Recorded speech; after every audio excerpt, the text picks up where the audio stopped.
यस्यानन्दतरङ्गशीकरसमा स्वादेन देवासमे आनन्दाब्धिविगाहनं विदधति लोकाश्च मोदान्विता सत्ये सासै सद्गुरुर्विजयते कारुण्यलीलाधरो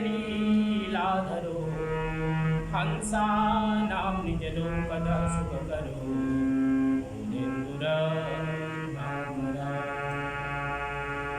वन्दौ सत्यकवीरको चरणकमलशिरनाय जासु ज्ञानरविकरनिकर भ्रमतमदेतनसाय पूजा गुरु की कीजिए सब पूजा जी माय जो जल सिंचय मूल तरु शाखा पत्र यघाय गुरु बिन ज्ञान न उपजय गुरु बिन मिलय न मेल गुरु बिन संशय न मिटे जय जय जय गुरुदेव साहिब तेरी साहिबी सब घट रही समाय जो मेहंदी के पात में लाली लगी न जाए कस्तूरी कुंडली बसाए मृग ढूंढे वनमाय से घट घट राम है दुनिया देखत ना फिरे ढूंढता राम को नादान चारों धाम वहाँ कहाँ से मिल सके घट ही बैठा राम वहाँ कहाँ से मिल सके घट ही बैठा राम प्रेम से बोली सदगुरु कबीर साहिब की जय सदगुरु कबीर साहिब की जय सब संत भक्त समाज की जय।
प्रेम से बोलिए सतगुरु कबीर साहिब की जय।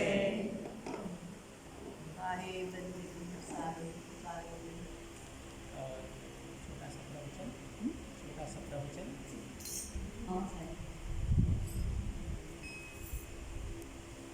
कलौ मोहागारे विषय विषसंताप्त मनसा तमश्चक्रे दूरं मृदुसदुपदेशामृतगिरा सतां चेतस्तोषित हृदयवनानां मृगपते परेशं साक्षातं गुरुवर कबीरं हृदे नुमः परेशं साक्षातं गुरुवर कबीरं हृदे नुमः यो ब्रह्माणं विदधाति पूर्वं यो वै वेदांश्च प्रणोति तस्मै तमः देवमात्मबुद्धिप्रकाशं मुमुक्षुर्वै शरणमहं प्रपद्ये मुमुक्षुर्वै शरणमहं प्रपद्ये। प्रेम से बोलिए सद्गुरु कबीर साहिब की जय। सत्य पुरुष परमात्मा हम सबके हृदय में विराजमान सद्गुरु कबीर साहिब परमादरणीय महंत साहिब जी, मुद मंगलमय संत समाज, परमादरणीय सभी भक्तजन, देवियों सज्जनों, परम पावन अवसर सद्गुरु कबीर साहिब के इस पवित्र धाम में हम सब लोग उपस्थित हैं और सत्यलोकवासिनी आत्मा के निमित्त से यह संध्या हो रही है। हम सब लोग बहुत श्रद्धा और भक्ति के साथ सद्गुरु के चरणों में बैठ करके संध्या पाठ और भजन सत्संग में भाग ले रहे हैं।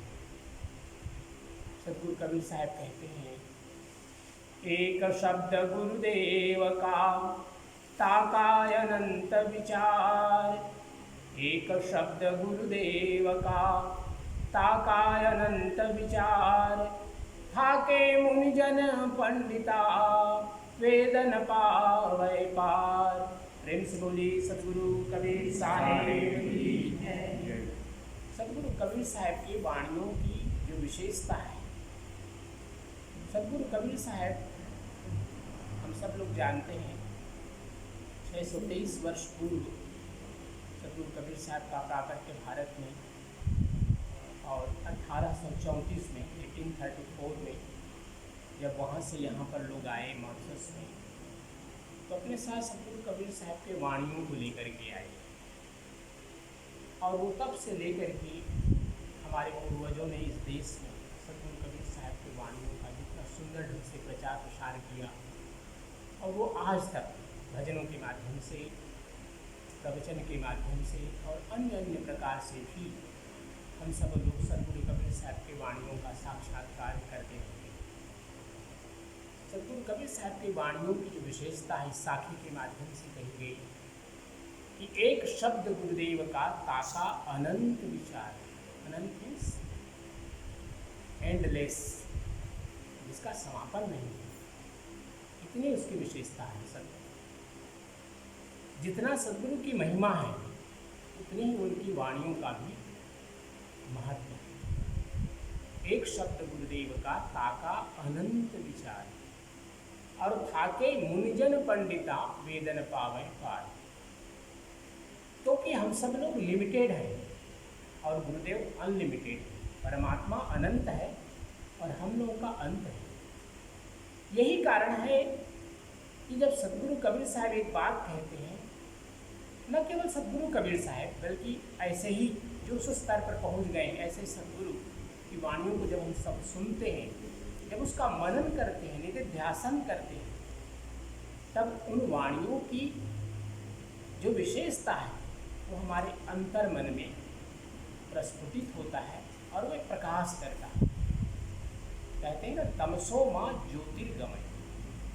ऐसा नहीं कि हमने दिया जलाया और बाहर का अंधकार प्रकाशित हो गया, ऐसा नहीं। जब ये बात किसी ऋषि ने कही कि तमसो माँ ज्योतिर्गमय, उसका अर्थ यही है कि जब हम ध्यान में बैठते हैं और किसी सदगुरु की वाणियों का मनन करते हैं, निधिध्यासन करते हैं, तो हमारे मन में प्रकाश होता है, और वो है तमसो माँ ज्योतिर्गमय। क्योंकि हमारा अंधकार दूर होता है, हम प्रकाशमान हो जाते हैं।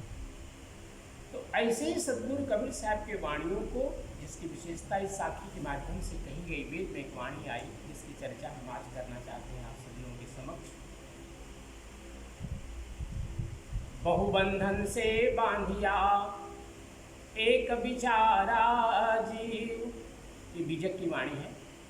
बहुबंधन से बांधिया एक विचारा जीव, की छूटे बल आपना कीर छुड़ावे पी। प्रेम से बोले सदगुरु कबीर साहेब की जय। बीच बीच में आप लोगों को हम सदगुरु कबीर साहब की जयकारा से लगवाते हैं कि आप लोग थोड़ा जागृत रहें। नहीं तो क्या होता है, मन, शरीर यहाँ बैठा है और मन कहीं कहीं और चला जाता है। सदगुरु कबीर साहब की वाणी कितना गंभीर है, थोड़ा सा चिंतन करें। हम सब लोगों को एक अवसर मिला है, अनमोल अवसर मिला है इस मनुष्य शरीर के माध्यम से। क्या अवसर मिला है? बहुबंधन से बांधिया। बहुबंधन क्या है? सामान्यतः अगर कहें तो हम कहेंगे कि भाई माया का बंधन है, लेकिन माया के बिना हम लोग का जीवन चल सकता है? इम्पॉसिबल, नहीं चल सकता है। अगर हमें कोई भी कार्य करना है तो माया की आवश्यकता होगी, लेकिन माया को अगर हमने जान लिया तो हम उसमें आसक्त नहीं होंगे। ये इसकी विशेषता है। बहुबंधन से बांधिया एक विचारा जीव। हम सब लोग जीव हैं, चाहे वो संत रूप में हो, महंत के रूप में हो, भक्त के रूप में हो, किसी भी रूप में हो, हम सब लोग जीव हैं। और जीव इसलिए है कि हम लोगों ने एक यात्रा की है, क्योंकि यात्रा जीव ही करता है, नए नए शरीर को प्राप्त करता है, और जीव ये शरीर को धारण करता हुआ जीव अनेक अनेक प्रकार की योनियों को प्राप्त करता हुआ इसकी यात्रा चलती रहती है, तब तक जब तक कि इसको मुक्ति न मिल जाए। क्योंकि मुक्ति का धाम सदगुरु का धाम है, सतलोक धाम है, सदगुरु का धाम है, और जब तक उसकी प्राप्ति नहीं होती है यात्रा चलती रहती है। तो तब तक हम सब जीव हैं, और इसके लिए बंधन बहुत है। बंधन क्या है? बंधन का सबसे बड़ा जो स्रोत हमारे जीवन में वह है हमारी आंखें।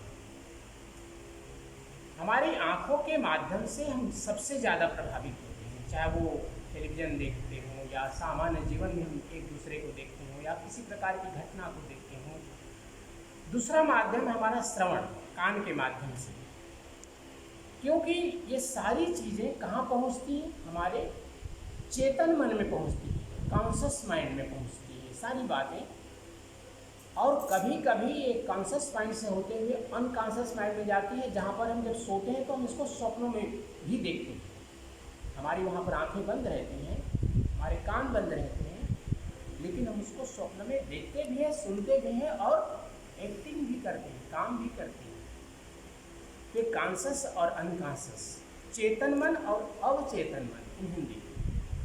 तो ये हमारा जीवन रात्रि में स्वप्न के माध्यम से और दिवस में जागृत अवस्था में हम हर प्रकार के कर्म करते हैं, और कर्मों के ही बंधन को सद्गुरु कबीर साहब कह रहे हैं कि बहुबंधन से बांधिया एक विचारा जीव। अब इसको कैसे छूटना है, इसके बारे में सद्गुरु कबीर साहब उपाय भी बतला रहे हैं। एक तो बता दिया हमने कि हम बंधन किस प्रकार से हमारा है और इसको मुक्त कैसे कर सकते हैं कि छूटे बलया अपना और तीर छुड़ावे तीर। एक है आत्मचिंतन, जिसको भगवान बुद्ध ने कहा अपदीपो भव, ये पाली भाषा का शब्द है, अपदीपो भव।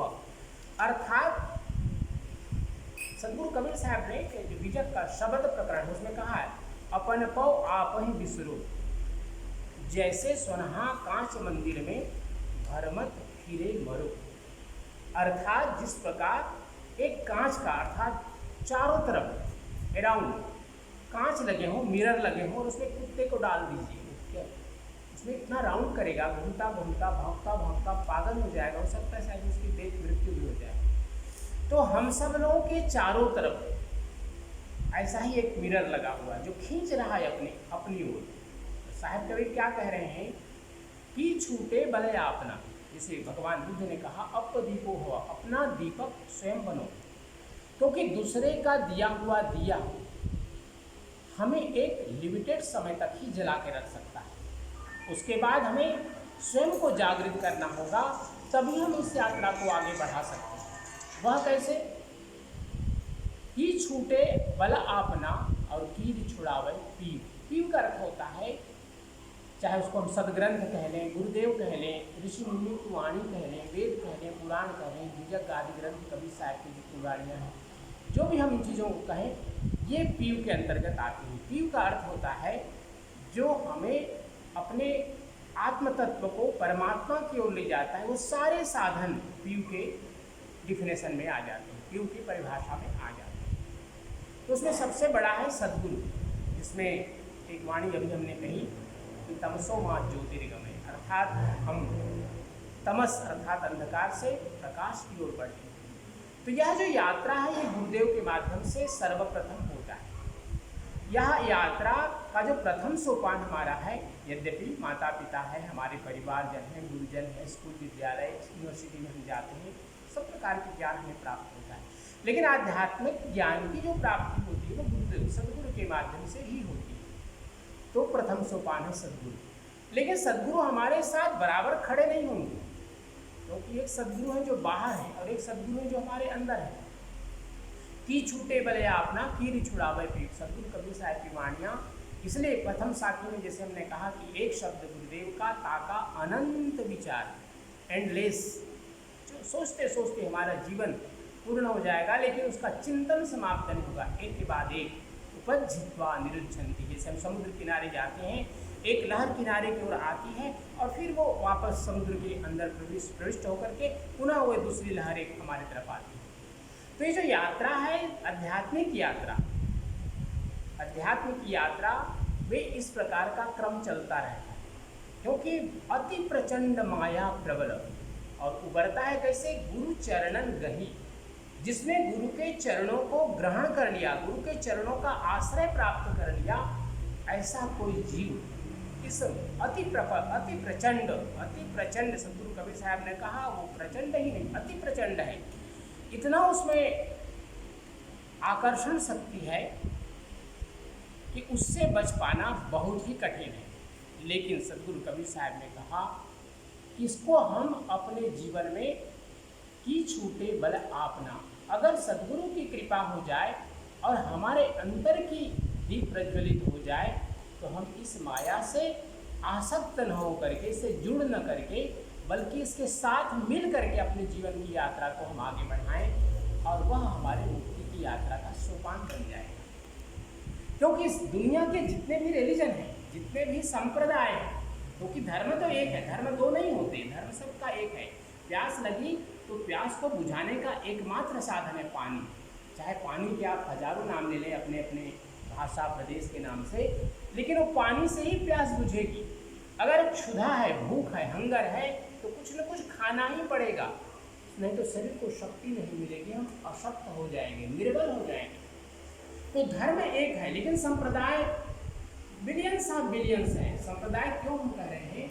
क्योंकि यात्रा का तरीका सबका अलग अलग है। जिस प्रदेश में, जिस देश में जो संत हुए, उन्होंने एक यात्रा का क्रम बता दिया, तो इस प्रकार की साधना करोगे तो उस परमात्मा को पहुंचोगे। उसने ये कर्मकांड के तरीके अलग अलग बता दिए, लेकिन ये यात्रा का जो शीर्ष है, शिखर है, टॉप है, वो एक है। जब वहाँ पर कोई व्यक्ति पहुँच जाता है तो नीचे की सारी चीज़ों उसको एक समान दिखाई देती। एक बार मैं लेकुस चढ़ा, वहाँ पर मॉरिशस में लेकुस है, वहाँ चढ़ा तो मैंने वहाँ से आपको काफ़ी दूर तक मॉरिशस दिखाई देता है। उस पर अगर आप चढ़ते हैं टॉप पर तो वहाँ से काफ़ी दूरी तक दिखाई देती है। तो जब वहाँ पर हम लोग चढ़े तो वहाँ की जो वर्षा, वहाँ पर वर्षा जब आती है, यहाँ तो वर्षा की बूंदें छोटी छोटी हो जाती है, लेकिन जब वहाँ उससे लगता है जैसे कोई मार रहा है, इतने मोटे मोटे उसके जो पड़ते हैं उसके बूंदे काफ़ी मोटी होती है।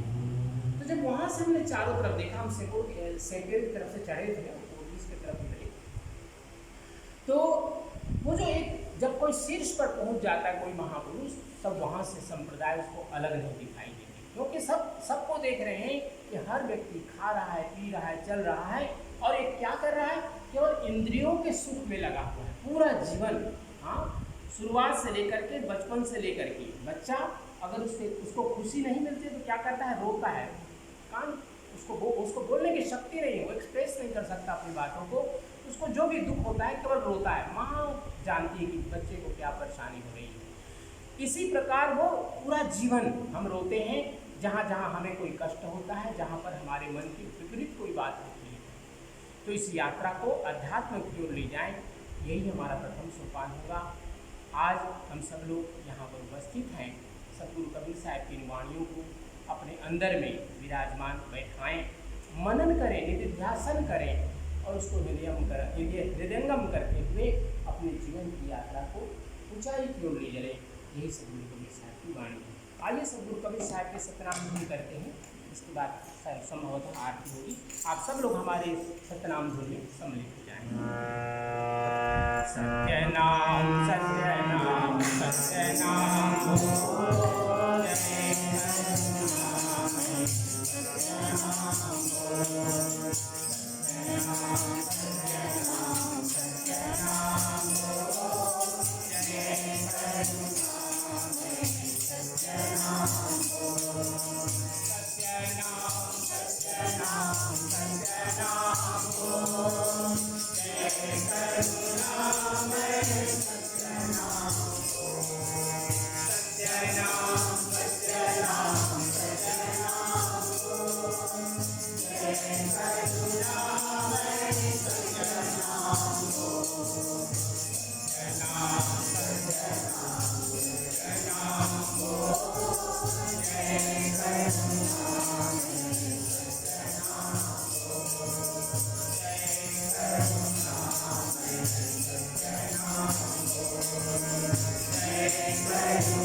साहेब बंदगी साहेब बंदगी साहेब